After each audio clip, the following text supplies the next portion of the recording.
Je vais vous lire un texte tiré de mon recueil Processions intertidales.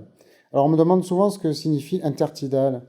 Intertidal, c'est un adjectif qui se rapporte à la partie du littoral qui est tantôt immergée, tantôt émergée en fonction des marées. Voilà, donc c'est un mot que j'aime beaucoup, un adjectif que j'aime beaucoup. J'avais trouvé un peu par hasard et voilà, je l'ai retenu pour le titre de ce recueil. Et le poème s'appelle Un apprenant. Alors il y a eu une anecdote derrière le choix de ce titre. C'est un élève un jour en cours de philosophie qui m'avait interrogé, qui m'avait dit: Monsieur, de temps en temps, j'imagine que le monde n'est pas réel. De temps en temps, j'imagine que la réalité qui nous entoure est une illusion, une sorte de projection. Et je ne sais pas trop que faire avec cette question qui me revient de temps en temps, un petit peu comme une fable qui m'habite. Et il m'avait demandé ce que j'en pensais. Donc j'avais donné une réponse philosophique à cette question. Et la question était restée en moi parce que c'était une question que je m'étais moi-même posée étant enfant. Donc elle a dû certainement continuer à vivre quelque part et j'en ai fait un poème. À un apprenant.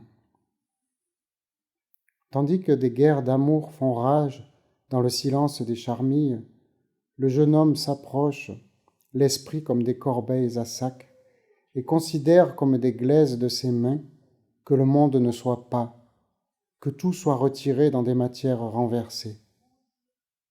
Il reste à se chauffer dans cette semblance, dans cette chaleur qu'il croit voir ouverte et dont on ignore où la prendre.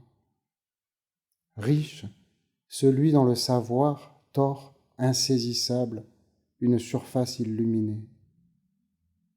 Les heures demeurent de ces rues, ouvertes comme des gorges dans lesquelles s'engouffre un sommeil écumant.